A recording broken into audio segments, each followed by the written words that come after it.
Hello, lovelies. Using a different tarot deck today, Tarot of the Divine. And I guess this week has been a tarot week. We'll get back to the oracle cards, but there's messages needing to come through. And so here we are. Let's see what we need to hear for today after our full moon lunar eclipse. What do we need to know?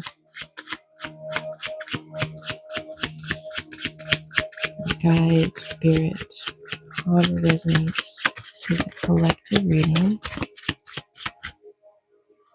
So to start off, we have the Nine of Swords and the Emperor. There's a sense of anxiety, there's a sense of worry, there's a sense of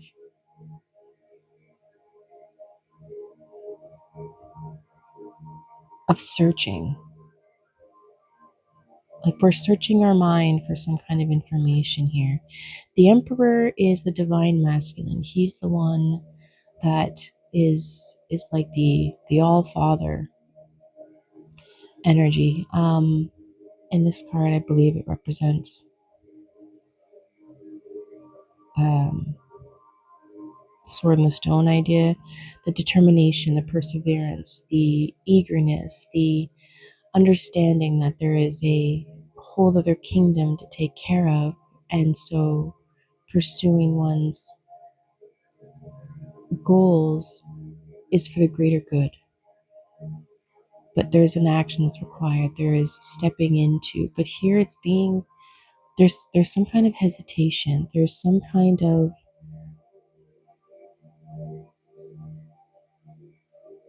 I want to say the word trepidation, just this hesitation, there's something that is the Nine of Swords is the mind is overwhelming. There is our anxieties, there's that dreamscape of it reflecting on the hurts. But the Emperor is here and is asking to, despite these feelings, there is a sense of the Emperor who will understand that there are mental anxieties, there are things that will be scary, there are things that will bring pain. But it's a matter of facing those situations, not looking away. And I think that's the thing here. Right now, there's an internal sense of not looking away from what hurts you, but being there to protect it. There's a sense of worry. And then the Emperor is coming in to, despite the war, it's you can almost see like he's the one navigating the sword as opposed to letting the swords navigate him. And that's the action that needs to be taken. There is a sense here that with the masculine looking away from and sitting within, it's allowing a moment to close your eyes to action. There needs to be reflection. There needs to be a sense of protecting what's most vulnerable, and to look internally. Here there's a sense of meditation inside, right? And so it's almost as if she's looking at herself to see what she cares for, what is important to her, to raise that up. And then now it's a matter of following through with determined action. It's a matter of allowing this clarity that comes through the anxiety. And after just seeing a post this morning where, is this bad? Maybe. Is this good? Maybe. It's taking the time to reflect on that, not acting on the insecurities, right? The masculine is covered up here, so he's not acting on the insecurities. He's acting from a place of certainty, having reflected on what matters, having taken the time to sit back and look at, okay, what is bothering me? What is the sharp edges of the thoughts that you're having? And then 444 on the clock, you're supported in this. There's always a supported sense of the me, myself, and I, the maiden mother crone, the Father, Sons, Holy Ghost. There's always the Trinity, the Holy Trinity, the mind, body, and soul of the situation is supported in this, in taking the time to reflect on, and this could even be on the judgments you place on other people, on interactions you're having that are causing you stress and strife. It's to take the time and reflect on, all right, what is this triggering? What am I labeling as bad? What actually is that emotion? What is that feeling? What is that event that is triggering this sense of dread, this sense of what I don't want to look at? It's time to reflect on what that actually is. Allowing what is sacred to your heart to come through. This isn't gender specific, right? The act of reflecting and internal reflection is a divine feminine trait, which is in all of us. The acting on those things is a divine masculine. And so we're not acting from a place of reflection and worry and mental reorganization. We're acting from a place of sovereignty.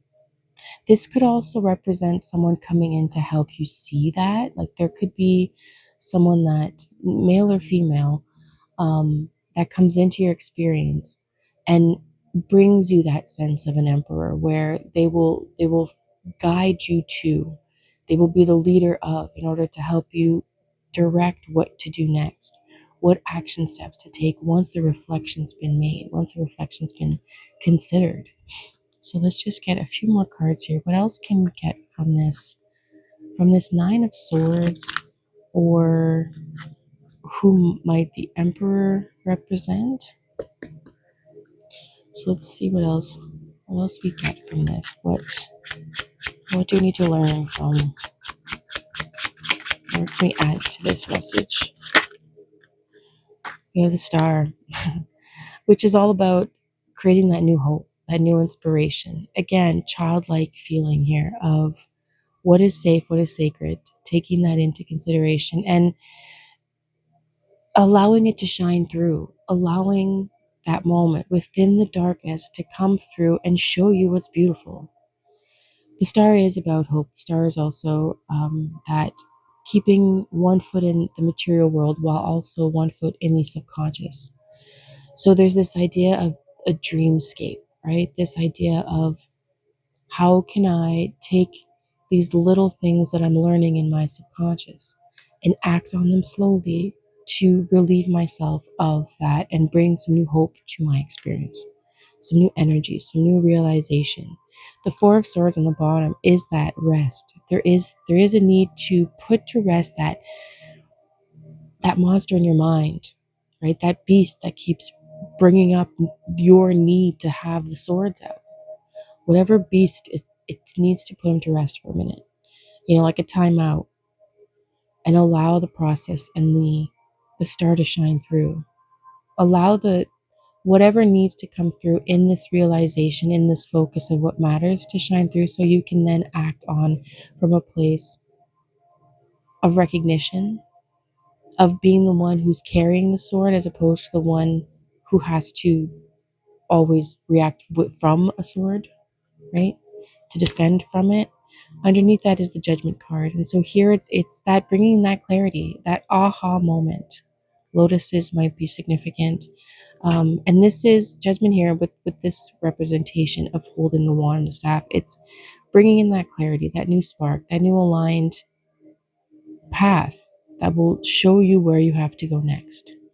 There is also an ascension in this Judgment card, this release of, this coming to completion, in order to be able to see that what is before us, we have everything before us. We just have to take the first step. If you have any other questions about this reading, please let me know. Otherwise, have a beautiful, beautiful, beautiful day, and we will see you tomorrow.